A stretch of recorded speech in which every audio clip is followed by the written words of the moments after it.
অনেক দিন ধরে আমার একটা কমেন্ট বা মেসেজ আসছে যে আমি কেন এখন আর ডেইলি লাইফ ব্লগ করি না। গত 2 মাস ধরে আমি আসলে অনেক বেশি অসুস্থ, আর এটা এখন আমার জন্য একটা মেন্টাল টোল হিসেবে দাঁড়িয়েছে। আর এই অসুস্থতার সময় বোঝা যায় যে আসলে আপনার কে আপন কে পর।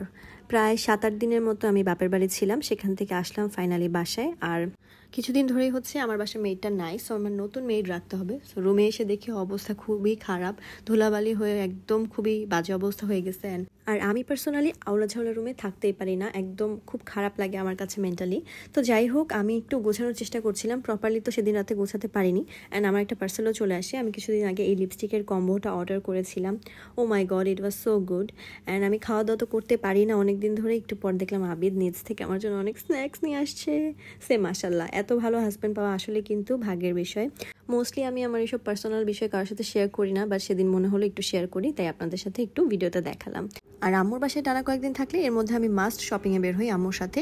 এত সিক ছিলাম, তার মধ্যে একদিন আড়ঙে যাওয়া হয়েছে। এই সুন্দর স্যান্ডেলটা কিন্তু আম্মু কিনে দিয়েছিল, এটা খুবই প্রিটি ছিল, আপনারা একদম গর্জিয়াস ড্রেসের সাথে পরতে পারবেন। আর এই রিংটা কিনলাম, এটা হচ্ছে রূপার একটা রিং, এটার দাম 2500 সামথিং ছিল।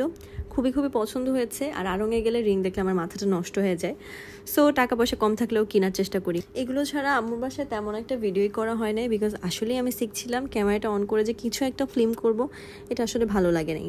যাই হোক, অনেকদিন পর আসছি, সো একটু স্কিন কেয়ার করা মাস্ট ছিল, তাই আমি আমার ম্যান্ডেটরি নাইট টাইম স্কিন কেয়ারটা করে নিলাম। একটু টোনার, একটু সিরাম, একটু ময়শ্চারাইজার, এভাবে করেই কিন্তু আমার নাইট টাইম স্কিন কেয়ারটা হলো। আমি আসলে এত অসুস্থ থাকি, কিছুই করতে পারি না, কোনো মতে নামাজটা পড়ে ঘুমাই গেছি এবং ঘুম থেকে উঠছি অনেক লেটে, লাইক 12টার দিকে। 12টার দিকে আর কি নাস্তা করব, একটু পরে ভাতই খেয়ে নিলাম। আমার পছন্দের কয়েকটা ভর্তা দিয়ে ভাত খেলাম, কারণ এখন মুখের রুচি এতটাই খারাপ, কিছুই খেতে পারি না। দেন অনেকদিন পর মন মতো একটু করে কফি বানালাম। এই হেজেলনাট কফিটা আমার কাছে ভালোই লাগে, বাট এটা একদম স্ট্রং না। এক্সট্রা করে কফি হচ্ছে আপনাদের মিক্স করে নিতে হবে। যারা কফি লাভ করে তাদের কাছে কিন্তু কফি একটা ইমোশন, বাট একটু ভালো মতো স্টাডি করবেন। রেগুলার কফি খাওয়া কিন্তু আমাদের শরীরের জন্য একদমই ভালো না, স্পেশালি মেয়েদের জন্য তো একদমই না, তাই একটু অ্যাভয়েড করার চেষ্টা করবেন। আমি যেমন একদম প্রয়োজন পড়লে এখন কফি খাই।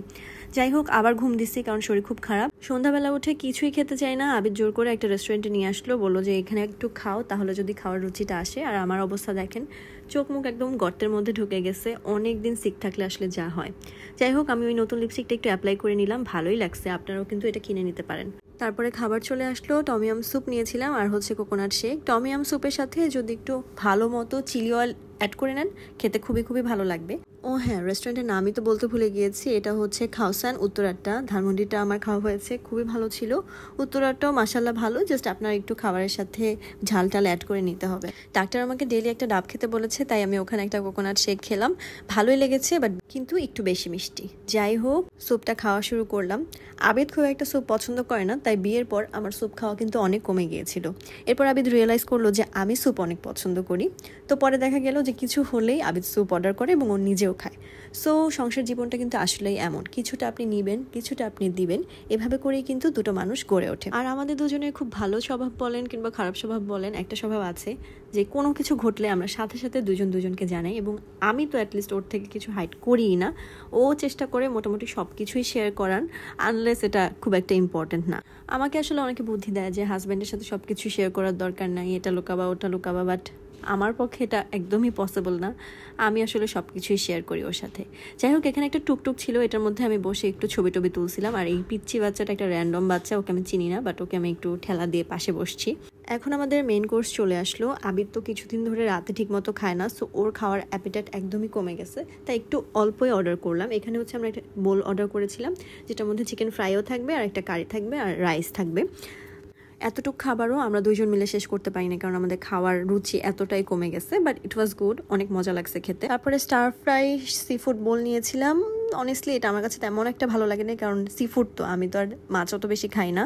আর আমার কাছে মনে হচ্ছে স্টার ফ্রাইটাও পারফেক্টলি করা হয়নি। সো ওভারঅল এটাই ছিল সেদিনের রিভিউ, আর এটাই ছিল আজকে আমার ডেলি লাইফ ব্লগ। হোপফুলি আপনাদের সকলের কাছে ভিডিওটি অনেক ভালো লেগেছে। সবাই আমার জন্য প্লিজ দোয়া করবেন, অ্যান্ড ইয়েস, সবাই ভালো থাকবেন। Bye bye.